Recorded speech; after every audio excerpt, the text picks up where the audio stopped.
నమస్తే అండి. ఎలా ఉన్నారంతా? బాగున్నారు కదా? నేను కూడా చాలా బాగున్నానండి. మరి ఈరోజైతే చింత చిగురు కొన్నాను.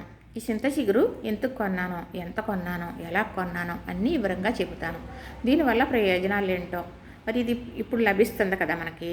మరి లభించినప్పుడు కూడా అదేనండి, ఇప్పుడు వస్తుంది కదా, మరి చింత చిగురు రాదు. ఆ టైంలో కూడా వాడుకోవాలంటే చింత చిగురు మనకి నిల్వ చేసుకునే పద్ధతి ఎలానా అనేది 4 రకాలుగా నిల్వ చేస్తాను. ఎలానా అనేది మీకు చూపిస్తాను, నేను చూపిస్తూ చేస్తాను. అందుకే ఇంత చింతకూర కొనటం జరిగింది. మరి ఇప్పుడు ఎండలో అయిపోయి ఎండలో ఉంటాయి, ఎండలో కూడా చినుకులు పడతాయి, వర్షం వస్తుంది కదా, అప్పుడు మాత్రమే సిగురుస్తుంది. ఆ చింతకూర మాత్రమే మనకి రుచికి రుచి ఉంటుంది, పురుగు పుట్ట ఉండదన్నమాట.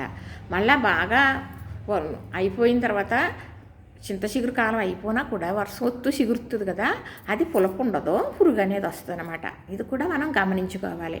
ఎప్పుడు ఎండాకాలంలో లభించే చింత చిగురు మాత్రమే రుచికి రుచి ఉంటుంది, పులప ఉంటుంది, మనకి మంచిది కూడాను.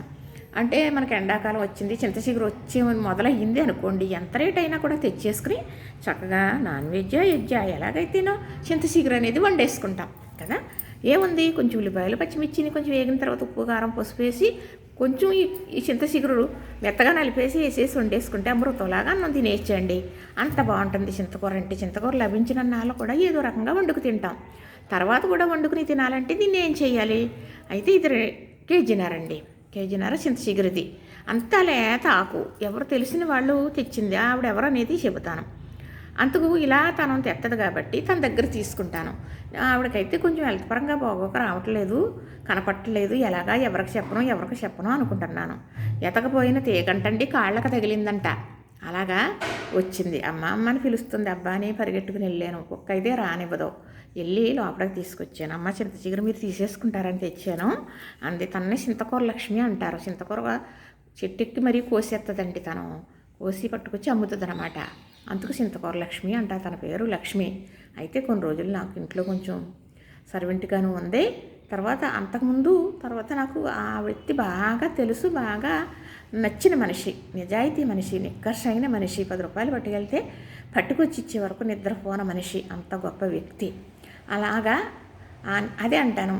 అలాంటి ఆవిడ కాళ్ళు మొక్కునా కూడా జ్ఞానం రాదు, పట్టుకెళ్ళి ఇలాగా ఇవ్వటానికి బాధ పెడతారని ఆవిడ ఉదాహరణ ఎంతోమందికి చెబుతాను నేను. అంటే అలాగా బాధపడుతూ తను 4 ఇళ్లలో పని చేసుకుంటూ అంత నిజాయితీగా బతుకుతుందంటే నిజంగా చెయ్యెత్తి దండం పెట్టాలి. అందుకే ఆవిడ గురించి కూడా చెబుతున్నాను నేను. చింతకూర గురించి చెబుతూ ఆవిడ గురించి చెబుతున్నాను అనుకోవద్దు. ఎందుకంటే ఈ చింతకూర అమ్ముతుందంటే తన వెనకాలండే తన విధానం నాకు తెలుసు కాబట్టి మీకు చెప్పాలని. చక్కగా లేత చిగురు కోసుకొస్తుంది, ఇందులో ముదరాకులు అనేవి ఉండవు. ఇది 4 రకాలుగా నేను చేస్తాను నిలవించుకునే విధానం. మనకి చింతకూర ఇంకా లభించదు, అయిపోయింది టైం అన్నప్పుడు మనం వండుకోవచ్చు. లేదు మన పిల్లలు ఉన్నారు కదా, వాళ్ళకి పంపించాలి అంటే కూడా పంపించవచ్చు. మా పిల్లలకి అలా చేసి నేను పిల్లల పెళ్ళిళ్ళు అవినప్పటి నుంచి ఇస్తూనే ఉన్నానండి చేసి. అయితే ఇది ఎలా చేస్తాను అనుకుంటున్నారు కదా. ఈ చింతకూర తీసుకొచ్చింది ఇప్పుడు పట్టుకెళ్ళి నేను చక్కగా ఎండలో వేసేసి వచ్చేస్తాను. ఏమీ అంత కష్టం కాదు. సాయంకాలం ఎండిపోతుంది. ఇప్పుడు ఎండ బాగానే ఉంది కదా, ఎండిపోతుంది. ఎండిన తర్వాత చక్కగా పొడంచేసేస్తాం. నలిపేసామనుకోండి కాళ్ళు ఉండిపోతాయి, తర్వాత కాళ్ళు ఉండిపోతాయి, ముదరాకులు ఉండిపోతాయి. చక్కగా మనకి లేతాకు అనేది ఎండిపోయి పిండి అయిపోద్ది అనమాట. అది మీకు ఆ విధానం కూడా నలిపి చూపిస్తాను మీకు. ఇదైతే ఎండలో పెడతాను కాంత. ఇది మరి కేజీన్నర కదా.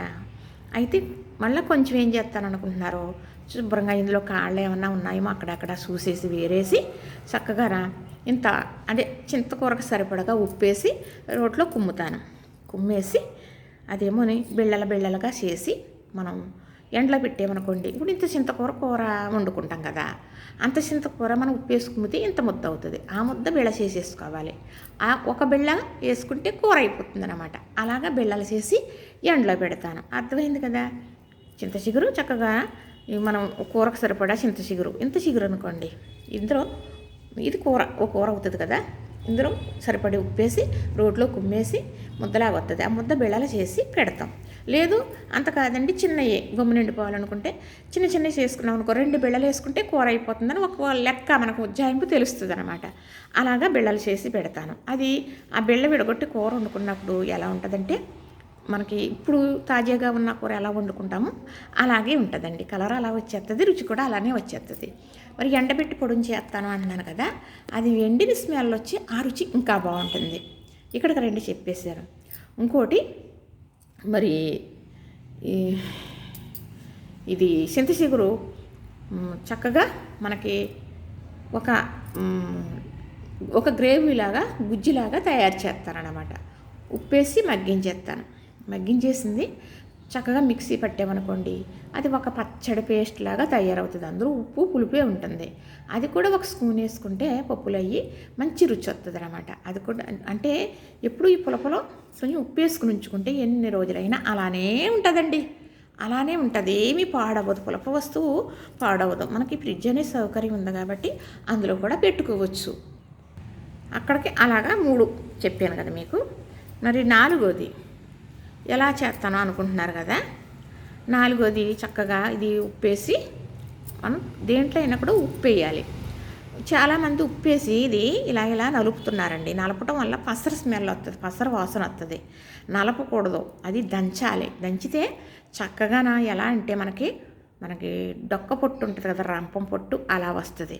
అది దంచిన తర్వాత పుల్లలు అనేవి వస్తాయి. అది చక్కగా ఒక సీసాలో పెట్టేసుకుని ఉంచుకున్నాం అనుకోండి, అది ముందుగా వాడేసుకోవచ్చు. మనం పేస్ట్ల గ్రేవీలా చేసుకున్నాం కదా, అది తర్వాత వాడుకోవచ్చు.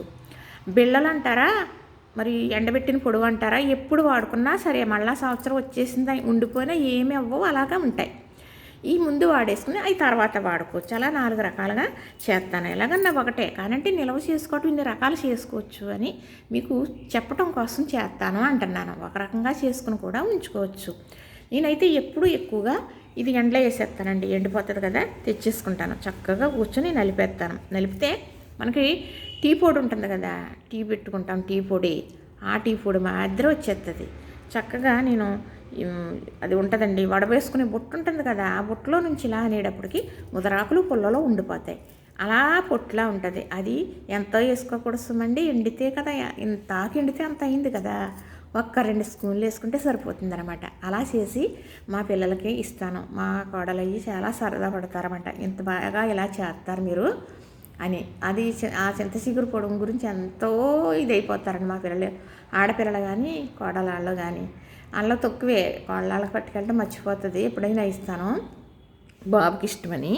ఆడపిల్లలు పట్టుకెళ్తారు, తెలిసిన వారికి ఎవరికన్నా కొంచెం ఇస్తాను. ఇది చాలా శ్రమతో కూడింది.